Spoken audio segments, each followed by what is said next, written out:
With with advice from these BMRC members, thinking about the pandemic in particular and focusing on remote internships.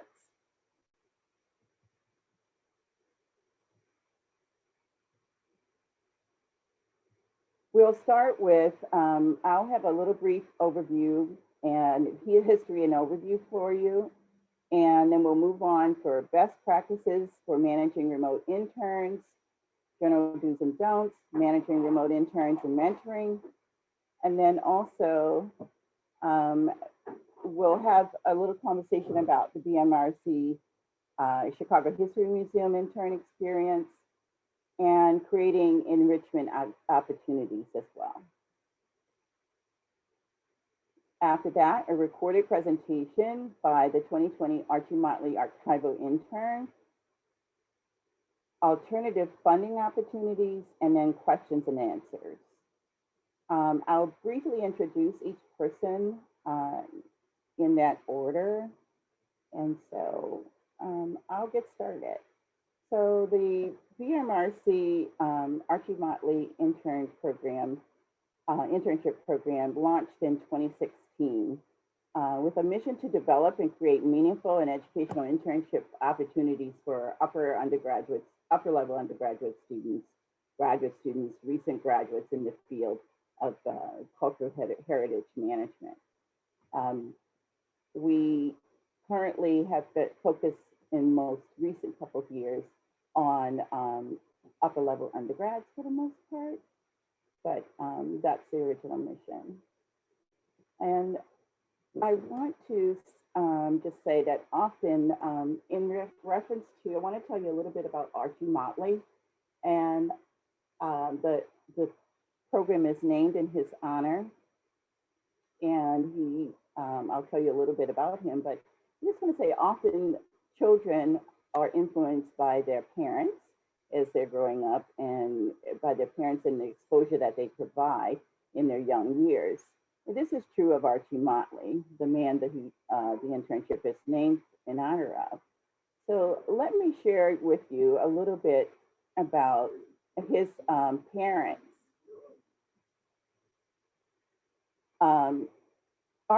Archibald Motley Jr. was an African-American artist, born in New Orleans, and moved to Chicago with his parents at a very young age. He, as a young man, worked in manual labor for the most part, and then he studied at the Art Institute of Chicago and began his career, became a noted visual artist. He's known for his colorful chronicling of the African-American experience in the 20s and 30s. And he truly is considered one of the major contributors to the Harlem Renaissance, or the Chicago Renaissance, the Chicago African-American Renaissance. Some of his famous paintings were Octoroon Girl, Stomp, Bronzeville at Night, and others. He married Edith Bronzo in 1924, and they had a son, Archie Motley, for whom the internship is named. So Archie Motley is the son of a prominent African-American painter that I just mentioned, and Edith Bronzo. He graduated from Inglewood High School and later earned a BA in philosophy from DePaul University in 1960 and an MA in philosophy from Loyola University, Chicago in 1965. He began working at the Chicago History Museum in 1955, where he ultimately advanced to the position of curator of archives and manuscripts in 1974. He spearheaded an active collection development of Chicago's urban, social, and cultural history, especially collections related to labor, African Americans, and community organizations, but also many other types of material related to Chicago's complex and tumultuous history. In 1998, he was named Chicago History Museum's Archivist Emeritus. So Archie Motley was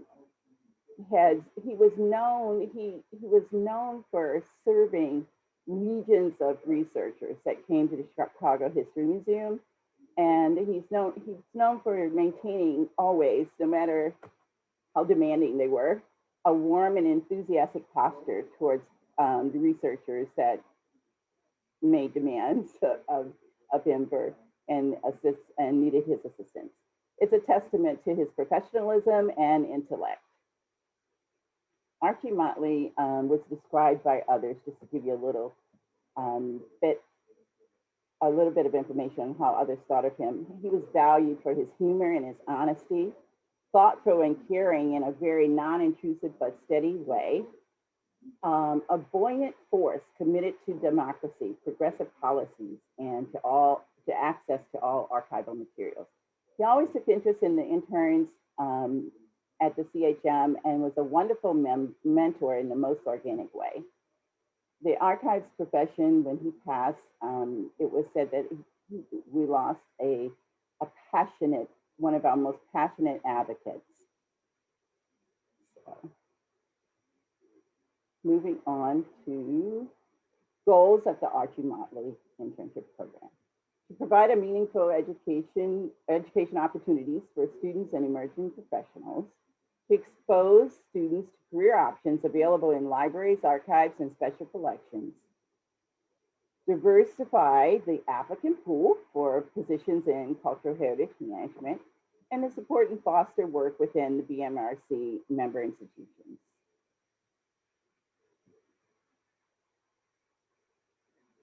As I mentioned, we currently have a focus on primarily undergraduates, but graduate students, recent graduates, or individuals in a career transition are eligible to apply. Preference will be given to students of color studying the following disciplines: public history, African American history, art history, library and information science, political science, and sociology. But let me just say, we are flexible. Last year's Archie Motley intern was an economics major from DePaul University. So please keep that in mind. A little bit about the application process and important dates. Again, this is, we are flexible. We are in the process of, we're following the traditional, sort of a traditional trajectory for the summer 2021. But we're thinking in the future that we'll have a workshop like this that is earlier and not earlier in the fall. So September, October, maybe. And then in December and January, or late December, January, we anticipate after this workshop that some of you will assess your work needs with your team, begin drafting an outline of a possible project or projects. And then in late January, early February, we'll have a deadline, which we'll give you at a later date, for submitting full project descriptions.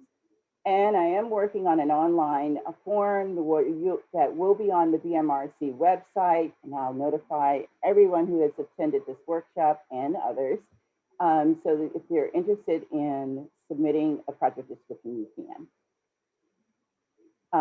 In February, March, we'll reviews will begin by the Archie Motley Intern Application Committee. And in March, we'll have a finalist pool and we have interviews. April, we'll move on to notify the BMRC member site that we have a possible match for them and reconfirm that they are still interested and available. And then in late April or by May 1st, interns will be notified of the awards and we'll have them confirm the interest as well. And so, excuse me, from there, we plan to have a sort of a meeting of the BMRC staff, member institution staff who plan to serve as supervisors, and interns, the selected interns, to meet for a sort of a project orientation or internship orientation. You Chicago students would probably start in that time frame, mid to late June. Students from DePaul or other institutions may start a little earlier. And then in mid to late August, their final essays are due. The final essays are due as from each intern. It's an 800 to 1,500 word summary of their internship project. We did have a presentation, and we will show that to you later, of last year's intern. And he did that as well as submitting an essay. And I have a little more information I was going to give you, but I'm going to cut it off because I think I may have gone over. So let's move forward to Julie Wroblewski, who is going to talk with you about some general do's and don'ts. Thanks, everyone. It's nice to see you. Nice to be here. I'm just going to get my slideshow pulled up for you to see.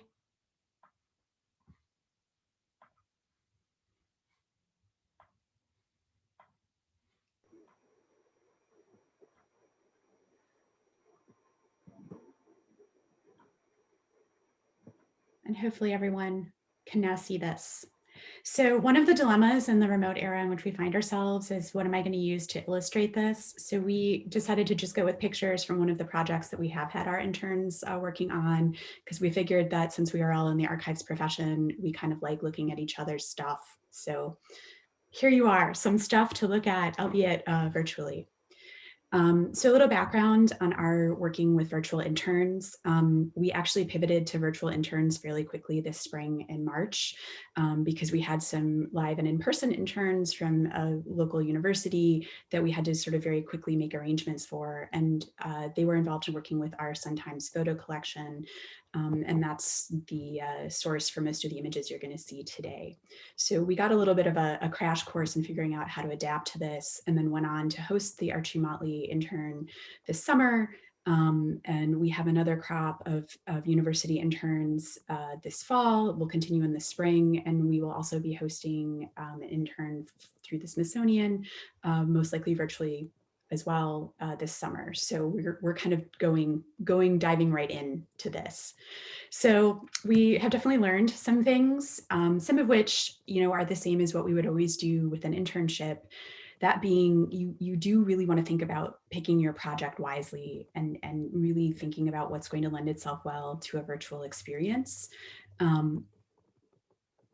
Thinking about something that is legitimate, as in it matters to your organization, it matters to your mission, but not high stakes. These are interns and they're here to learn. And there's a lot of pressures on students at all times, but especially now. So picking something that has sort of some like urgent grant deadline or something else like that, you want to sort of leave some bandwidth for them and for you, for them to actually sort of make mistakes, maybe not finish what they thought, and kind of some room for error there. So legitimate, but not high stakes. You also want to think about a project that's going to lend itself well to asynchronous work. What you're going to run into with working with virtual interns is that they may be in other parts of the country in a completely different time zone. They may have other demands on their time from family and from work and from school. And just in terms of what they have available in terms of workspace or quiet times to work may vary quite widely. So we're sort of used to thinking about someone sort of being there nearby and being able to sort of dip in and sort of give correction or sort of see what they're working on. But in most cases, they're going to be sort of working on their own and checking back in with you. So really thinking about what kinds of projects lend themselves well to that. And then, of course, you also want to give them something that matters, but also allows them some room to grow and see how it connects to the bigger picture. I think one of the traps that we can all fall into with virtual interns is that things like transcription or metadata entry or other things that are very data entry oriented, are very tempting. They do lend themselves really well to virtual work. And that's certainly a part of it. And I think a valuable learning experience for those exploring the cultural heritage professions, because sometimes people have very romantic notions, and all jobs, including ours, have data entry and other things that are a little on the tedious side, and it's good for people to know that. But you do want to kind of balance that out with something else that connects them to sort of the bigger picture of the materials in the archives, perhaps how they're used, perhaps research. So really make sure that you're giving them some work that will also be stimulating, and it's not just sort of the drudgery. That's not necessarily really reflective of archival work anyway. And it's something that's going to be kind of demotivating in most cases for them to work on. It's also really important to set both them and you up for success. Again, one of the things that we've found is that more so even when they're on site, you really need to plan your weeks so that you're factoring in the time it takes to provide guidance, training, and feedback. Even though students will be working sometimes not during when you are, they are going to have questions. They may run into other difficulties. They may need some help. They may need some additional training.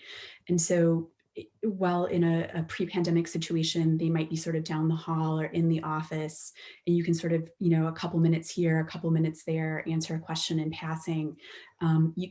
It's different now. And so you really need to factor that time in and make sure you have that time available in a time that works for both of you.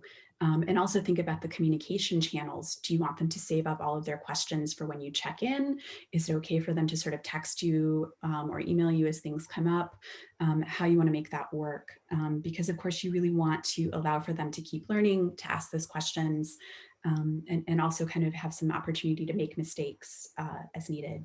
As well, it's very important, of course, to think about their technological setup and how you're making that workable for them.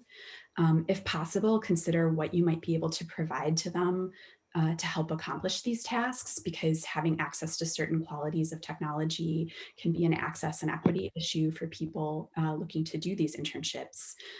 Not everybody has the ability to have state-of-the-art equipment, including us. And so sometimes it's not possible, but if your institution is able to sort of provide the tools necessary, it's a big step towards sort of opening this up to more people. We've talked about in our field about stipends and compensation, but now access to technology is another barrier to think about when opening up internships to more people. And then of course as well, you want to communicate with your IT department about how you're going to do that, or even if they're using their own laptop, what kind of access are they going to provide? How are you managing the security? How are you going to help troubleshoot it if they're having any kind of issues logging in? If you're in a smaller organization, you might be your own IT help desk. And so that's yet another thing that you do have to make sure that you kind of factor into your week, because if someone can't log into something, they're not going to be able to make progress unless you're there to help them. And then last but not least, one of the things in an internship is not just the archival knowledge and the cultural heritage professional knowledge, but also the ability to teach sort of norms of what happens in the museum world and the professional world. So make sure that you're still doing what you can to engage them in the sort of general operating procedures of your institution, meetings, email etiquette, other things like that, and really kind of giving people as close to the full experience as you can. And most importantly, feedback's more important than ever, especially constructive feedback. It's not always easy to let someone know that they need to go back and sort of rework something, but it's such a tremendous and helpful learning experience to give people the chance to improve and to make sure that you're having those conversations continuously with people. Remotely means that sometimes it's easier to kind of let some of those conversations slide. And when we do that, we really do a disservice to our interns. I'm going to hand it over to my colleague, Hannah, who has done a lot of the bulk of the mentoring of our interns, to talk a little bit more.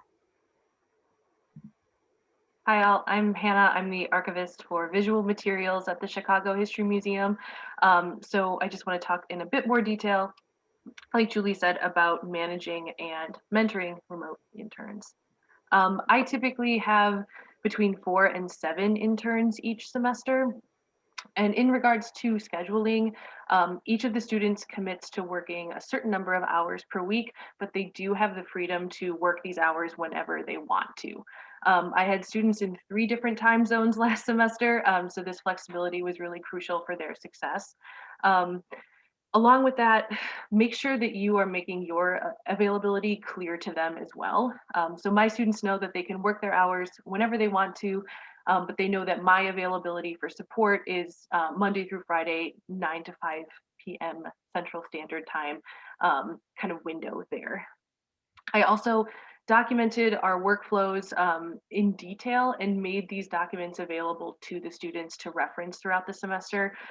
We just used a shared folder on Google Drive, and I dropped any sort of documentation pertaining to the internship there. Regarding training, my hottest tip is just pre-record a training session and make that available to students if you can do that. With 7 students each semester, I often run into scheduling conflicts, and the students really appreciated that opportunity to view the recording at their convenience. I typically set a deadline for them, give them a week, make sure you view the recording by X date, and then the next week I follow up with a live Q&A session to answer any questions that they have. This has been really great. Just the recording has made scheduling easier for everyone involved, and then we're also able to preserve a degree of virtual in-person guidance with that follow-up live Q&A. Regarding communication, I schedule a mandatory 30-minute weekly group meeting for all of my interns, viewing this as a space for all of us to get together and chat. So I share intern-specific updates and general museum updates there as well. And I also encourage students to set up informal channels of communications among themselves. For example, last semester, my Lake Forest College students created a separate Teams channel through Lake Forest, which they could kind of chat in a more casual way. And many of them reported that that made them feel less isolated from their peers, and they were also able to bounce ideas off of each other too. End of semester reviews, Julie mentioned this a little bit a few minutes ago, but at the end of each semester, I do meet with students one-on-one, and I have 2 evaluation forms that I use, one for me to evaluate the student's performance, and then one for them to evaluate me as their manager and the intern program as a whole. And then finally, I would just say, recognizing that we're all experiencing current events in different ways, students are struggling too. I'd encourage you all to be as flexible and compassionate as you can, while also still encouraging and holding students accountable to their commitments. Just fostering a clear, open line of communication has been really useful. I encourage them to reach out to me if they're struggling at all, and we can work towards a resolution together. If anyone has any questions, wants to chat further, I'm happy to do so. Please feel free to reach out. But otherwise, I'll hand it over to my colleague, Angela Hoover. Sorry, thank you, Hannah. Let me go ahead and share my screen. Okay. Good afternoon, everyone.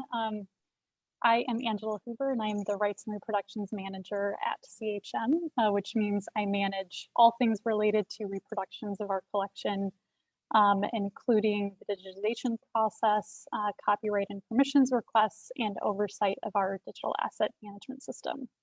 And I'm very appreciative to be able to work with an organization like BMRC, who has given us the ability to provide a paid internship for the important work that our interns do. And this was my first time supervising an intern through the BMRC program, as well as supervising a 100% remote intern. So today I'm just going to kind of walk you through my process of developing the internship and working with BMRC to hire the intern, some of the mechanics of how the intern and I work together, and then just a few key takeaways from the process.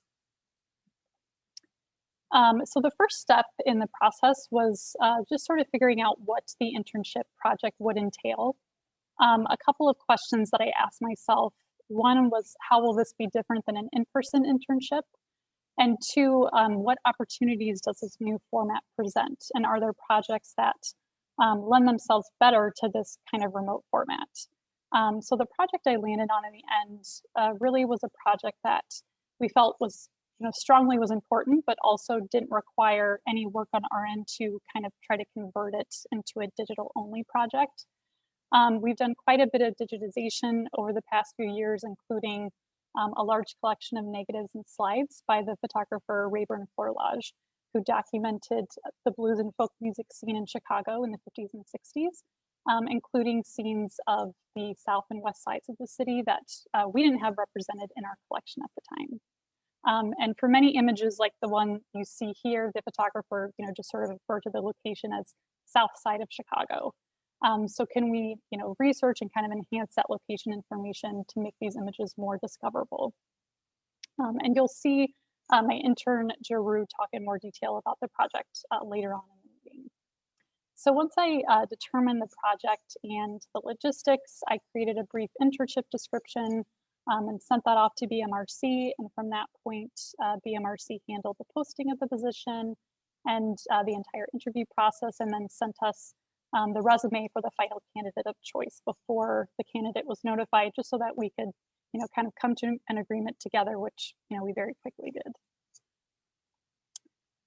As far as the mechanics of the internship, so Allison sent the introductory email to the intern Jaru, and once he was kind of squared away with paperwork on our end of things, he and I set up a virtual introductory meeting via Microsoft Teams. And the goal of that meeting was to introduce Jaru to the project, but it also ended up being a really good way to discuss, are there preferred platforms? Are there any technological limitations? Like, are video meetings okay, or is a phone call better? Does Microsoft Teams work okay on your device? Should we try Zoom or something else? And because it was kind of a one-on-one project, it was very easy to be flexible with that. And then we also just got to know each other a bit because, in a virtual environment, sometimes you don't have those, kind of water cooler conversations as much. And then we set up an initial training session, which, in some ways ends up being easier than in person because you don't have some of those kind of housekeeping related activities you might have.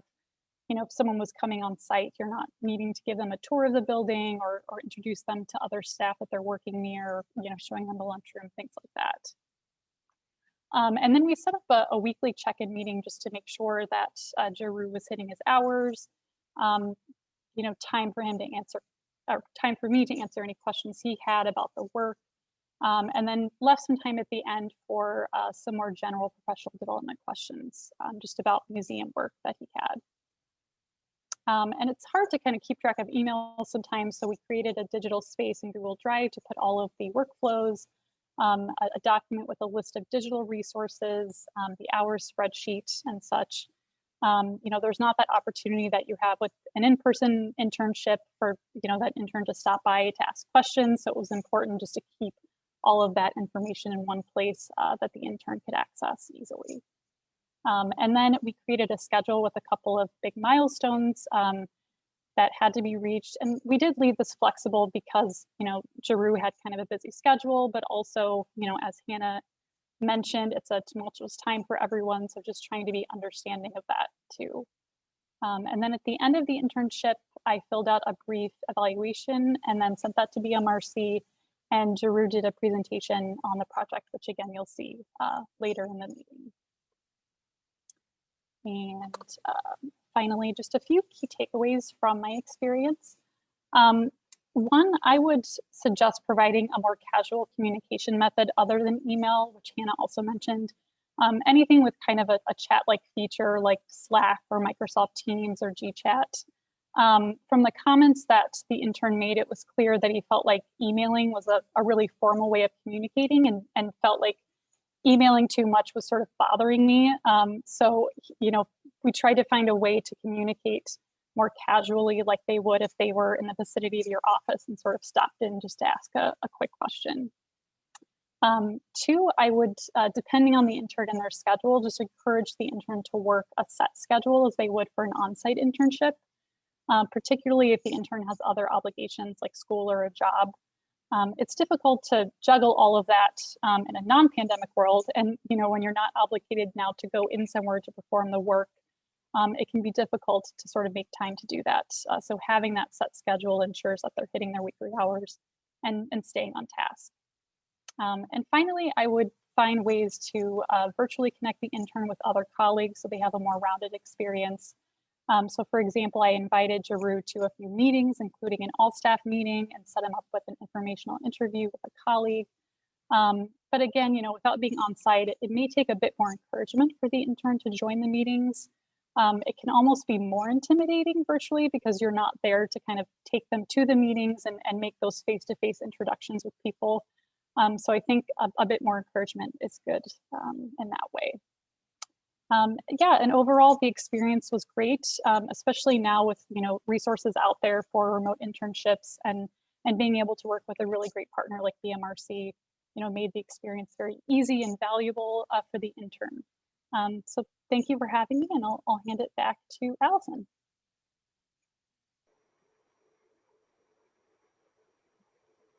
Thank you, Hannah. So next we have Marnie Barizo, who is the volunteer and internship manager with the Chicago History Museum also, and she's going to talk about creating enrichment opportunities. Great, thank you, Allison. Hi, everybody, good afternoon. I love hearing my colleagues' comments that you are such stars, and I've taken a few notes too. So a little aside, thank you to all of you. I think it's so wonderful how you've been able to pivot like the rest of us, and I'll be supporting some of the things that you've already talked about. So yeah, I'm Marnie Bariso. I'm the Volunteer and Intern Program Manager at the Chicago History Museum, and I've been at the museum for many years. I started way back as an intern, which I love to say, way back in 1992. So in the 1900s is my customary joke that everyone's heard. It's not the last time you guys are going to hear that, so just, get used to it. Anyway, so I'm going to talk a little bit about how you can help build community by doing enrichment programming during a remote internship. As has been already stated, it's easier when you're in person and are down the hallway, but that is just not the case during a remote internship. So enrichment programs can not only enhance an intern's experience, but can also help build community. Future employers, as you know, will have expectations when they see an internship on a resume. They're going to have expectations that interns have had a chance to practice social skills like having conversation, what is the etiquette for cell phone use in a professional setting, that could come up, how to present an idea, how to accept feedback. So there are some assumptions that a future employer will make when they see that a young person has had an internship. As has already been mentioned, bringing interns to meetings, meetings may seem a little humdrum to us, but interns have told me in the many, many, many exit interviews that I've done over the years that they enjoy going to meetings. It gives a chance for them to see and learn about some of our behind the scenes processes, a little insight to our work culture, how critiques are accepted and how conflicts might be resolved in a meeting setting. So I encourage you to do that. And here's some additional ideas for enrichment programs that are actually not too complicated. Interns enjoy learning about behind the scenes information. It's really one of the top goals that they will state that they want to accomplish, is to learn more about the organization. So this past fall, I had a brief meeting with a few interns, and a couple of top ideas that they gave me that I wanted to try then and implement, a snapshot of a quick overview of a few departments. So I just invited a couple people from a few departments, I think 4 departments at the first session that lasted a total of an hour, just to give a quick overview of their roles, of the functions of their department. And then in the second session, I did 2 total sessions. There were 3 departments. And the other idea the interns had is how do we acquire our collection pieces? So I asked a couple folks who I knew could speak to that to join in that program. Some other ideas are, a deeper look at a particular department instead of just a quick snapshot, or ask a curator, ask an educator, ask the president. A day in the life of is another easy to talk about, and yet still quite informative for these young people who are just learning about, life in a professional setting. Current events, especially this year, to have professional staff reflect on what's happening in the headlines. For example, this summer, the interns expressed that they'd be quite interested to hear staff's response, opinion about all the commemorative statues, that issue that was happening in the headlines this summer, reflections on how we've dealt with this period where we had to pivot, immediately in some cases, and then how our current situation is going to impact the future, even when we get back to normal, quote unquote. And our backstories. Interns appreciate hearing about our pathways to our current positions. There probably were some twists and turns, and we probably, worked at Old Navy for a while, or, did the waitressing, or those jobs that we all have to go through as we're pounding the pavement and looking for our dream job. And that's comforting for interns to hear that not everybody out of the gate gets this amazing, fulfilling job. So they like hearing that too.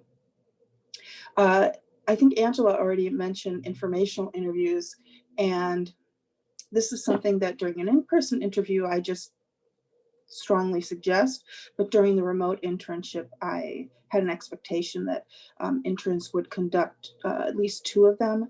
And I found that they needed a sample email. We've talked about, you know, how interns are still learning about email sometimes. I found that they could have used a sample email of how to approach a staff person to do an informational interview, and also some sample questions. I made a wrong assumption that they would be able to know what kinds of questions to ask. And finally, how to help interns engage with each other, which is also challenging during a remote internship. The group meeting, which Hannah talked about, is such a strong idea. Are there any activities that interns can do as partners? For example, just in writing up my notes for this program today, I thought of, oh, what about a pair of interns doing an informational interview? So that facilitates them getting together and getting to know each other a little bit. Another idea I like is doing a final presentation at the end of the experience, where all the interns can gather, they can hear about each other's projects, accomplishments, maybe ask questions of each other, share contact information, and that sort of thing. So I haven't done that yet, but I'm really going to try and do that for the spring semester. Also this past summer, where we hosted a total of 29 interns, by the way, which I never would have dreamed we would have had that many this summer, but we did. I had a Google Classroom for the interns. And so I put some prompts on the classroom, you know, tell us a little bit about yourself, or even post a video. I added staff input on there as well. So that's another way that they can engage with each other. So those are my points that I wanted to make. And I'll just, my final word is that interns definitely point out that they enjoy having these sort of professional development opportunities, and they mark them off as a real highlight when we do the evaluation. So thank you. Thank you, Marnie. That was great. Really very helpful. We were going to, at this point, play the recorded presentation by last year's Archie Motley Archival Intern. However, I'm going to let Jamie Nelson of DePaul University, she is head of archives and special collections there. I'm going to let her talk with you now about alternative funding opportunities, and we'll see how our time goes and get back to the recorded presentation if we have time. Thank you, Jamie. Thanks, Allison. Yeah, as Allison said, I'm Jamie Nelson, head of special collections and archives at DePaul University, and I use she, her, hers pronouns. But my topic today, the alternative funding opportunities, is really a quick case study of how we've been able to fund a DePaul student as an Archie Motley intern. And I say it so sort of specifically about a DePaul student because the last few years, the program has been open to University of Chicago students funded through a University of Chicago program. So to open it up to other students, potentially we might be looking at then other funding sources. And this story really starts with a book collection, even though we're talking about archives and archival collections and processing. But this book collection was donated to DePaul in 2015 by Arnold Grisham, who is an alumnus and trustee. And the Grisham collection contains over 500 volumes. Many of them are rare first editions and texts inscribed by authors and galley proofs. Many of the first editions are contemporary African-American fiction, but the thematic and chronological scope includes an array of stories and narratives of the African diaspora. And that still shot is actually a bookcase that if you go to one of our digital projects, you can pull books off the shelf and see what themes they relate to from an in-person exhibit we did a few years ago. But when Arnold studied business and finance at DePaul, African-American literature and history were not part of the standard university curriculum, and especially not for business. So it wasn't until later in his professional life when he was tapped for a corporate diversity awareness program that he realized kind of the gap in his own education and his knowledge.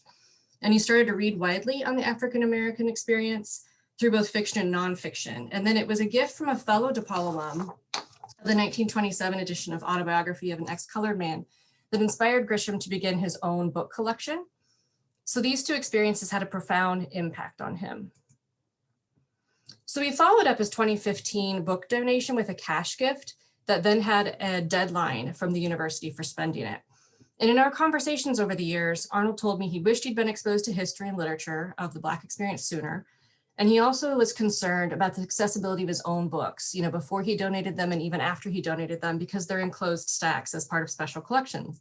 And so he was always concerned about how people could see them and find them and how easily accessible they are, since they can't be out on permanent display. So using part of his gift to fund a student to have more exposure to primary sources of African-American history and for that student to invest time in making those materials more accessible to others seemed like it was in line with his motivations and complementary to his own work that he did with book collecting. So in the spring of 2020, DePaul transferred funding to BMRC for an Archie Motley intern, and Jaru, who hopefully you'll still watch a little bit of his presentation at least, was the chosen candidate. And I was really pleased with the experience and with Jaru's enthusiasm. And I wanted to find a way to fund then another DePaul intern this year, but I have expended all of Mr. Grisham's funding. So this year, when I was sitting in all these Zoom meetings this fall with other library units, I was hearing that a lot of the library units didn't have remote work for their students, and DePaul had funded students without working for a period of time, and that at a period of time they said that you actually had to be working to be submitting hours, because before they had just been supporting students as part of our mission, and then they said you really do have to be doing remote work to be getting paid, and many of the library units were not able to give their students remote work. So that budget's being underspent. And I didn't want to lose that money and miss out on an opportunity. So I proposed that we transfer some of that student budget line to the BMRC for an intern this coming summer in 2021. And Marcia and Allison were okay with that. The $3,000 for the summer internship comes out to an hourly rate that is very near to what our library student employees make anyways. So we're still able to use the library budget to help a DePaul student earn money and gain valuable experiences, even if the experiences are under the auspices and direction of a fellow BMRC institution and not hosted within DePaul directly. As we think about the budget for the next year, and likely that we'll be operating under a reduced budget due to pandemic impacts, I don't know what options will be available, but I want to make it a habit or an expectation that we partner with the BMRC on this, and we continue to find ways to fund Archie Motley interns from DePaul. Our strategic plan is currently under development. It's in draft form. It'll be finalized in January. But continued support of an Archie Motley intern from DePaul falls under goals from several priority areas of the plan. Funding doesn't always follow our ideals, but I'm hopeful, but after having had 2 interns in a row, that we're building momentum so I can make a case to continue doing this, either ad hoc as we can find funding opportunities, or as a standing program that has a dedicated budget. That'd be great. The other thing I'm interested in doing is looking into other internship programs that are at DePaul to see what partnerships are possible, both for recruiting candidates into this program or for partnering with funding. Like I've seen some other internship programs that are at DePaul that maybe don't fund the same level that we do for BMRC. So it's the question of whether would they be interested in putting some of their funding towards this, and the library puts in some others, so we bundle it and have the funding available to do it. So what I've quickly shared today isn't a roadmap or a suggestion that will work at your institution, but it's just some ideas that did work for us at DePaul the last 2 years.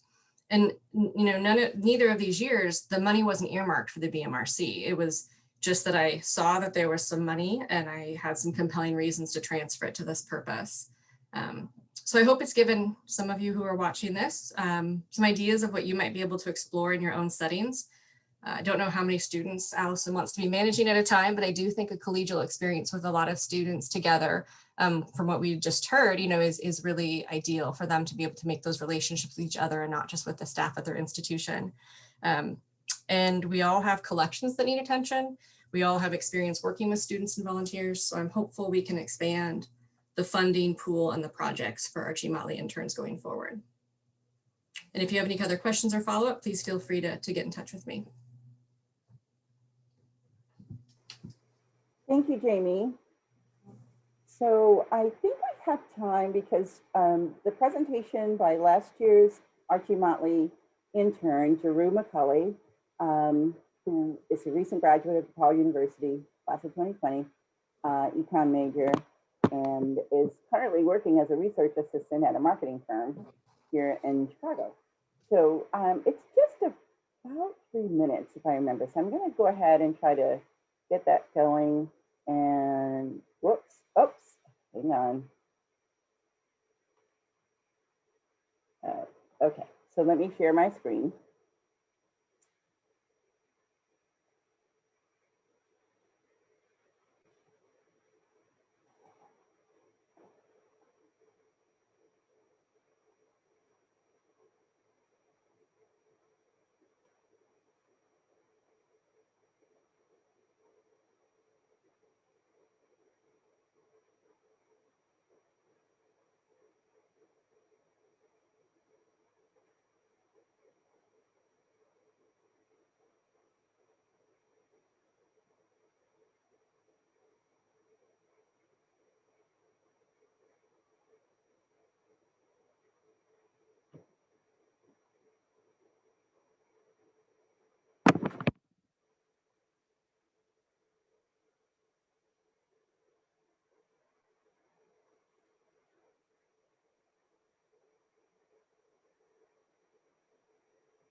Allison, did you see the chats that we aren't hearing anything?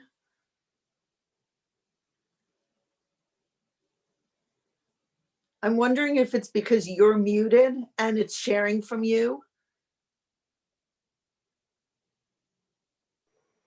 I think you know what I think I'm going to do? Because we're running short on time, sorry about that.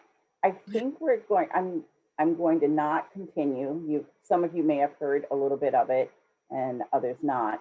But what I will do is share our the link you need for our YouTube channel so that you can listen and review Jerus's presentation, which is really very interesting, on your own. So I apologize for that. Now, Julie is we're going to open the floor. Let's see if I can stop sharing my screen fully. I think I thought I did. Okay. Not sure what happened here. All right. Okay, sorry about that, everyone. We want to open the floor for questions, and Julie will help me monitor any that are in chat. But if you will use the raise hand feature, we can address any of the panelists will be happy to address your questions. Anyone?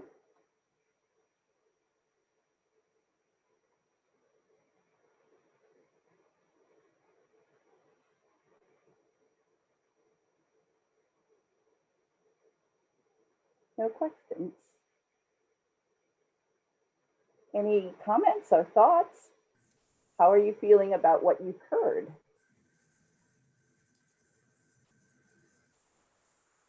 Okay, it's not working.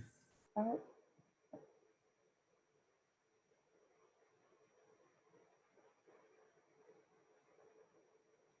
Oh. Are you able to unmute yourselves now?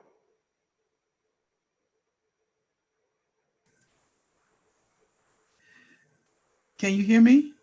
Yes. Okay, this is Beverly. Hi, Beverly. How you doing? I understand where you were going, but I still don't see how you get to have a virtual volunteer beyond metadata and transcription. So how do they get access to that material to do some of these other projects that we're talking about? Because it looked like initially they do need to see the material.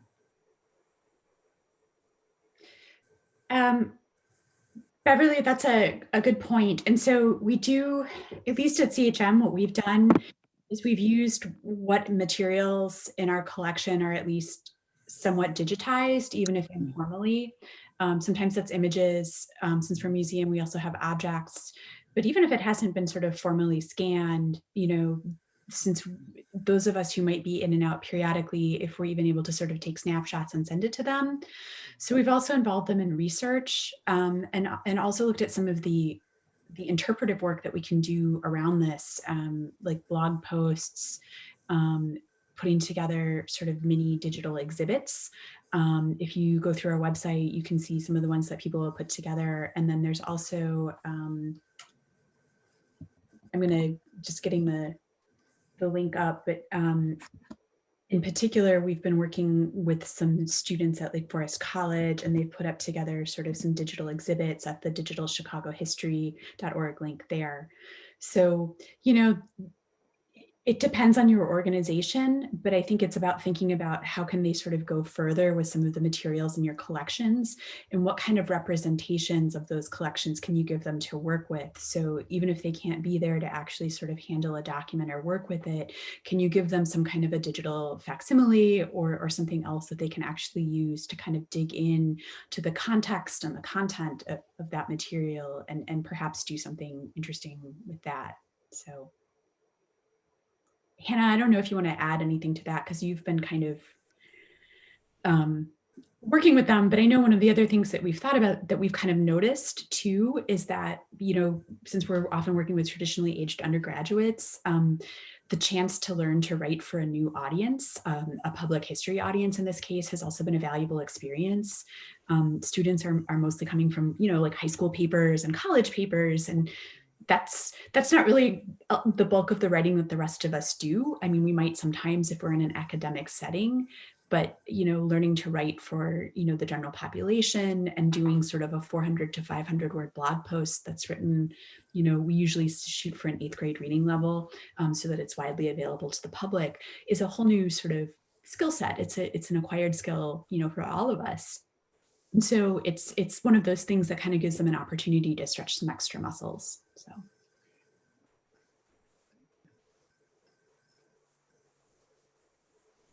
Thank you. Any other questions? Hi, yes, this is Kendra. I have a question. Okay, so if we're doing the writing project, would that be considered an assignment that we would be able to give them? And would it be useful in the overall project that they do at the end of their internship? Would they be able to submit that as part of their, as part of their end of the internship project? Would they be able to submit that as part of that, or would that be something just to give them so they would have some type of experience with archives and the type of writing that we do? We've treated it as, yes, very much an assignment. You know, we sort of, you know, kind of do leave a reservation because, you know, I think I mentioned leaving people sort of room to fail, but we realize that depending on, you know, that their first draft might need a little work. And so depending on how they manage their time. So we usually kind of try to structure it so that they're turning in their first draft a little earlier so that we have time to maybe go back once or twice with some feedback and revisions, knowing that, you know, it takes us all a little time with any project, but especially new. But we've treated it very much as an assignment, and then something that both there and then also on the museum's blog as well, that we've and we sort of save them because, you know, it's one of those things, doing any kind of like photo of the month or object of the month, it sounds so easy, but it's so time consuming. And so what's happened is that because of that, we've sort of now got this trove that we can sort of piecemeal out over time. So it's been really nice in terms of keeping some content then that we can sort of share, you know, out through our social media channels and the way we communicate with people, you know, who follow the museum or are museum members, you know, with sharing some of those things out where it's not sort of falling on us. And it's, I think also the secondary benefit we've seen is that it's really interesting to have the interpretive eyes of someone who's newer to the field, thinking about and engaging with this history. It brings a fresh perspective to some of the things that they're writing about. So, so we do treat it like an assignment, and we do really, as much as possible, try to make sure that we end up being able to use it. And that's kind of the setting them up for success, is kind of giving them some time to work through a couple of drafts and make corrections with us, so that they and we have ensured that, you know, it's historically accurate and not plagiarized. That is another thing that sometimes comes up, where we do kind of, you know, check for things like that, and kind of, you know, checking all the boxes. So. That's a really good idea, though. And you're able to manage their time, that they're actually putting in the time that we need them to put in for the internship. So that's a really good idea. Thanks. Thank you. It's working well for us, and we are sort of surprised and delighted. And even though we're fortunate enough to have some social media team members, it takes a lot of the heat off of them too in this time. It's just one, you know, it makes their workload a lot easier too. Thank you so much for answering my question. I just have one question. Sorry if I missed it earlier. How many internships are normally funded, and the amount and kind of the expected number of weeks they may be able to work? Right. So Justin, we had only one intern last year, and that was the Archie Motley intern during the summer 2020, mainly because of the COVID and all of the changes and the scramble that was going on.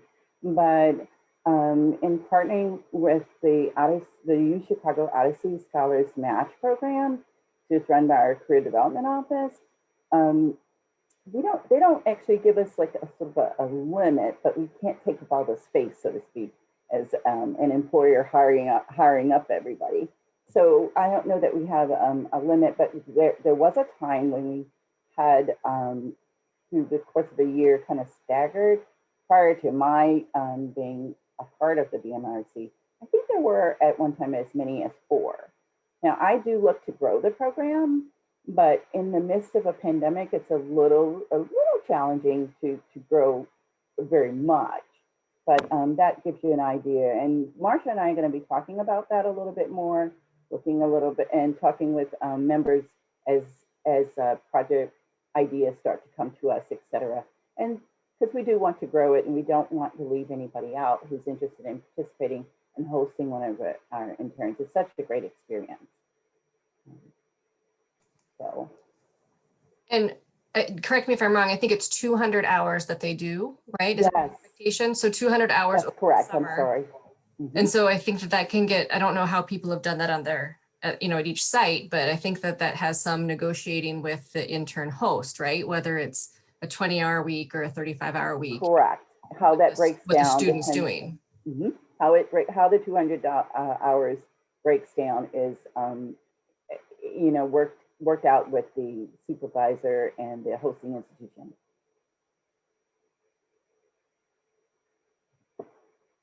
Thank you. Sure. Thank you, Justin. Any other questions, comments?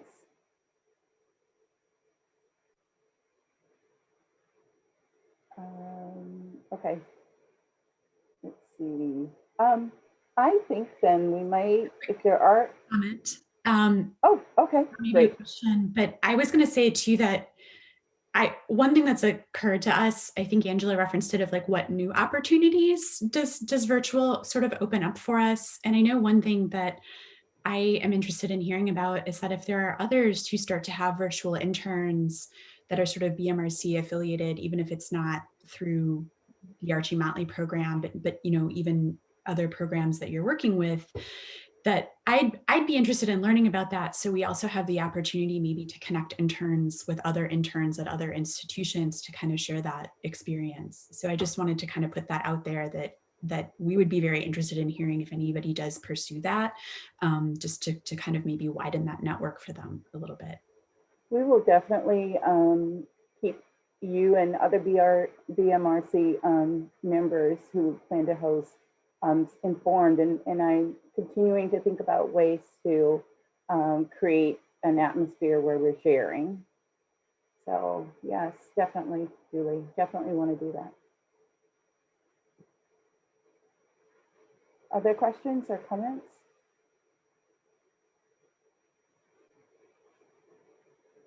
If not, I think we did go a little bit over by about 6 minutes, so I don't want to take any more of your time. This session has been recorded, and we will post it very soon to our YouTube channel, so it will be available. And I will reach out to each of you as well to follow up, see if you have any other questions, see if I can be of assistance as you begin to think about projects, remote projects that you have at your institution and what you would need help with. And any of the panelists today certainly will be available to answer questions. If you want to go through me or directly to them, I'll make sure that you do have their information. I think some of them have thrown it in the chat, so that's you can contact them directly if you like. All right, thank you so much for attending this workshop today. I really appreciate it. Thank you, everyone. Thank you. Thanks, everybody. Bye-bye.